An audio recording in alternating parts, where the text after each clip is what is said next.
Ikhwani, ndugu zangu, ama mada yangu leo hii inaitwa dhabhatu sadri, yani chembe moyo. Kwa nini tunaelezea matatizo au maradhi ya chembe ya moyo?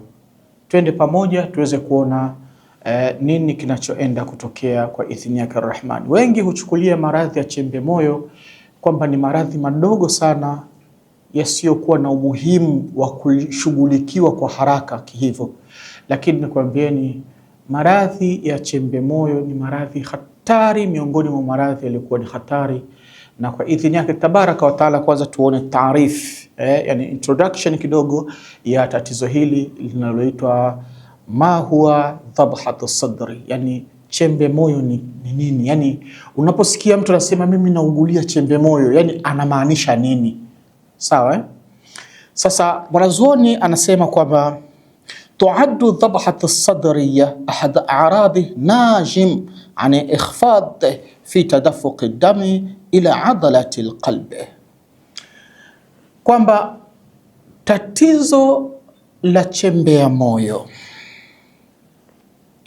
ni moja ya matatizo ambayo huanzishwa na kudhihirika na kutokelezea kwa sababu ya inkhifadhi tadafuqi dam, kwa sababu ya inkhifadhi ya damu ile katika adalati alqalbi, katika moyo.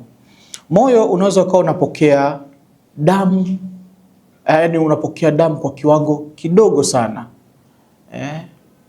Kitendo cha moyo kuwa unapokea damu kwa kiwango kidogo, hilo ni tatizo, linaweza kupelekea tatizo la dhabhatu sadri, yani chembe moyo, kwa Kiingereza wanaita angina. Sawa. Sasa katika hali za namna hiyo, bisababi mushkilati fi sharayini tajia, kwa sababu ya matatizo au ya shida ya mishipa inaitwa sharayinu tajii, yani kwa Kiingereza wanaita coronary artery, coronary artery. Faindama la tasil adalatu alqalbi, pale ambapo damu inakuwa haifiki vyema katika moyo, ala kimyatin kafia, kwa kiwango cha damu inavyoweza kutosheleza, yani inavyotakiwa kutosheleza ule urejeaji wa damu katika moyo. Kama itakuwa ni tofauti na hivyo, minadami alghani bil oxygen, tena damu ambayo iliyojitosheleza na kusheheni kiwango cha oksijeni ndani yake, fa inna dhalika yuadhi ila huduthi alami fi sadri, basi kitendo hicho kitapelekea kuleta maumivu katika kifua cha mwanadamu. Yusafu adata bi annahu dhaghtin au thaql yamilu ila jihat al-yusra min as-sadr. Sasa matatizo hayo yataanza kutokelezea katika kifua cha mwanadamu, atakuwa na hisi kifua kinambana, kifua kinaleta shida, maumivu yale yanakuwa yananyong'onya kwenda upande wa kushoto mwa kifua cha huyu mwanadamu. Hiyo ni ufupi tu uliokuwa ni mdogo wa tatizo la tunaita dhabhatu sadr, yani chembe ya moyo au angina. Lakini hizi chembe ya moyo pia suluhisho lake lipo kwa idhini yake Tabaraka wa Taala, na sisi kama wanafunzi wa wanawazuoni, namna gani tunavyofundishwa nao kupitia vitabu vyao, madarasa yao, na sisi tunachukua kama jinsi ambao wao wanavyotufundisha, na sisi kwenda kufanya matibabu kwa wagonjwa wengine, na mashaallah majibu yanapatikana. Mathalan, sisi tunao dawa yetu ambayo ni maalum kabisa, tena inaitwa jina hilo hilo, dhabhatu sadri. Yani kama unasumbuliwa na tatizo la chembe ya moyo, naambie Sheikh Khamis Suleiman na nyumba ya tiba na dua kwamba na mimi nataka dawa inayoitwa dhabhatu sadri. Dhabhatu sadri, najua moja kwa moja unasumbuliwa na tatizo la chembe ya moyo. Lakini ikhwani, chembe ya moyo ziko tofauti. Nasema anwa'i dhabhatu sadri, zipo aina takriban 3 za chembe ya moyo. lazima pia mtu uzijue na ujue kutofautisha kati ya chembe ya moyo ulionayo wewe na alionayo mwenzio na alionayo mwingine. Tunasema yujadu uddatin anwa'i dhabhat as-sadriya kama yali, zipo aina nyingi za chembe ya moyo kama jinsi zinavyofuata. Aina ya kwanza ya chembe ya moyo tunaita dhabhat as-sadriya al-mustaqirra. Yani ni chembe ya moyo iliyotulia, yani kwa Kiingereza wanaita stable angina. Lakini kuna aina ya pili ya chembe ya moyo wanaita dhabhat as-sadriya ghairi mustaqir, yani chembe ya moyo isiyokuwa na utulivu, ambapo kwa Kiingereza wanaita unstable angina. Lakini kitu kingine dhabhat as-sadriya tashannujiya, tunaita chembe ya moyo ya kukakamaa kwa lugha ya Kiswahili, ambazo zote hizi ni chembe moyo zinaweza kumsumbua mwanadamu, lakini tutakuwa tunatofautiana. Sasa basi, dawa yetu sisi hii ina uwezo wa kutibia na kutatua matatizo yote ya tatizo la chembe ya moyo, iwe ni chembe moyo aina hiyo ya kwanza niliyosema, yani stable angina, iwe ni aina ya pili ya chembe moyo, yani unstable angina, au iwe hii nyingineyo wanaita adhabhat as-sadriya ghair tashannujiya, ya kuleta kama mkakamao katika viungo vyako vya mwili.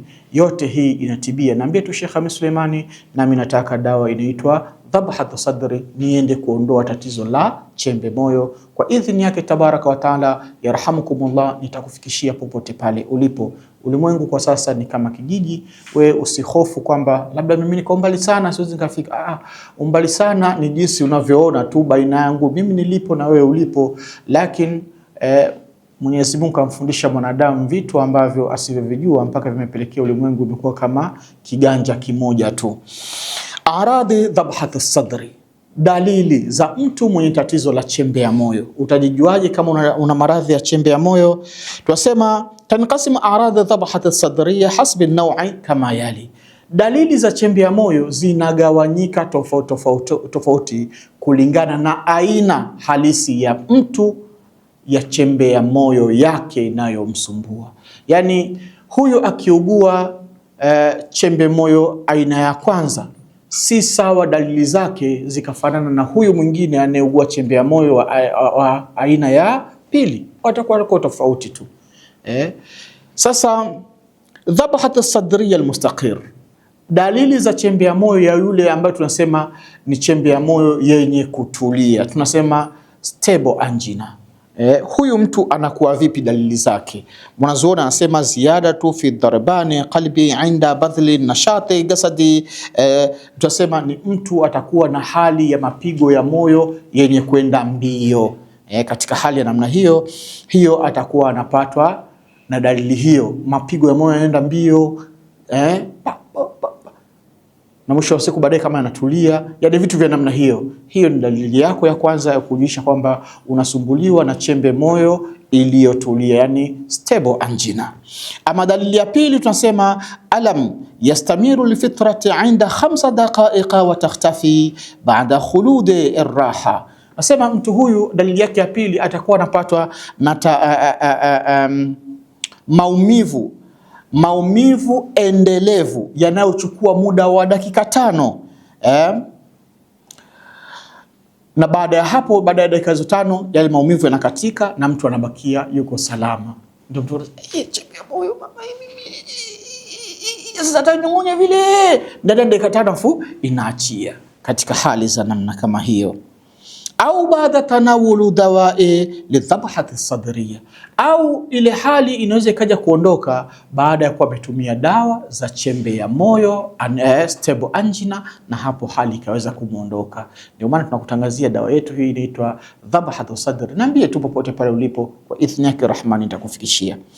Ama dalili ya pili ya mtu mwenye kusumbuliwa na chembe moyo, yani stable angina, yani chembe moyo tulivu, tunasema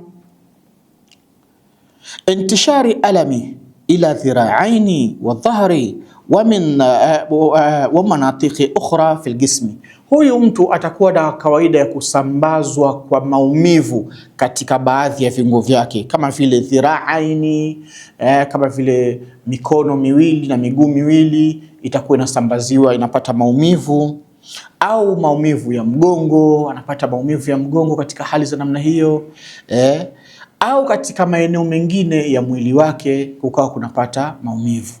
Sasa haya maumivu yanaweza yakaja kwa pamoja katika mwili wako au yakaja tofauti tofauti. Ukasikia tu mikono tu inauma, mimi mikono jamani leo yani nikigusa hivi kama madonda vile, yani mtu anakuambia hivyo lakini ile hali ikakatika, au ikawa ni mikono pamoja na miguu ndio ikawa inapata maumivu ya namna hiyo na baadaye ikakatika, au ikawa ni mgongo tu lakini mikono iko salama. Yani maradhi yake la yadumu laha hali, zile aradhi zake hazidumu katika hali moja kwamba zote zikatokelezea kwa upamoja. Hivyo ndivyo inavyokuwa katika dalili hii ya tatu ya dhabhatu sadriya almustaqir, yani chembe moyo iliyotulia au stable angina. Ama dalili yake ya nne tunasema dhaqti nafsin au atifi lilmardi, tunasema ni ile hali ya dhiki ya kinafsi, tabu tu, nisikia kuchoka tu, sijui nilale kula, yani kama kiuvivu si kiuvivu, kuchoka si kuchoka, almuhimu tu ni tabu ya kimaradhi tu basi, yani dhiki yake tu ya kimaradhi. Hizo ni dalili muhimu sana ambazo zinaweza kukutambulisha kwamba unasumbuliwa na chembe moyo. Chembe moyo aina ya kwanza ambayo inaitwa dhabhatu sadriyatil mustaqir, au kwa Kiingereza wanaita stable angina. Lakini kuna dhabhatu sadriya ghairi mustaqir, kuna ile chembe moyo ambayo isokuwa na utulivu, ambao kwa Kiingereza wanaita unstable angina. Nayo mtu akiugua hiyo chembe moyo, yeye anakuwa na dalili zipi? Nisikilize ndugu yangu kwa idhini yake Rahman. Tunasema tusafu al-a'radi bima yali. Chembe hii moyo inasifika kwa dalili hizi tatu zifuatazo. Moja, alam hata wakati raha, huyu atakuwa na maumivu tu, hayajalishi ni muda gani, hata wakati wa mapumziko, uwe kazini, uwe ni mtu wa maumivu, uwe umelala umejipumzisha, uwe ni wa maumivu usimame, ni wa maumivu ukimbie, ni wa maumivu, wala yenye haijalishi wala nini. Tofauti na hii ya kwanza, labda ukiwa umetulia ndo maumivu hakuna, ukiwa katika pilika ndo inajitokeza katika hali za namna hiyo. Sasa bimudatil fitratin atwali, na hii hali ya maumivu yani wakati wote tu, yenyewe inaweza ikamtokea huyu mgonjwa kwa muda mrefu wa maisha yake. Fakad yastamir, asema fakad yastamiru limudati 30 dakika. Hali hiyo inaweza ikampelekea ndani ya dakika 30 alafu inakatika, itasubiria tena baadaye tena ndani ya dakika 30 pia inakuja kukatika.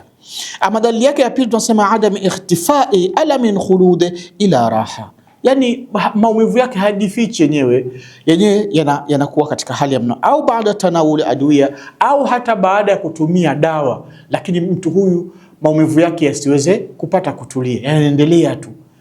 Kama jinsi ile ya kwanza yenyewe ukipata tu dawa unaona inashuka. Lakini hii aina ya pili ghair mustaqir, yani unstable angina, hata uipe dawa bado inaleta shida. Kuleta kwake shida haina maana kwamba ndo huponi. Ndio desturi na tabia ya ugonjwa huo. Lakini pia tunasema nubatu qalbiyya khatira fi baadhi ahyani, na utakuwa na dalili nyingine ya nubatu ya moyo, zile nini za moyo, valvu za moyo, viunga vyote vile vitakuwa vinakuletea shida katika moyo wako, kitendo ambacho kitakuwa kinaleta hatari katika baadhi ya zama.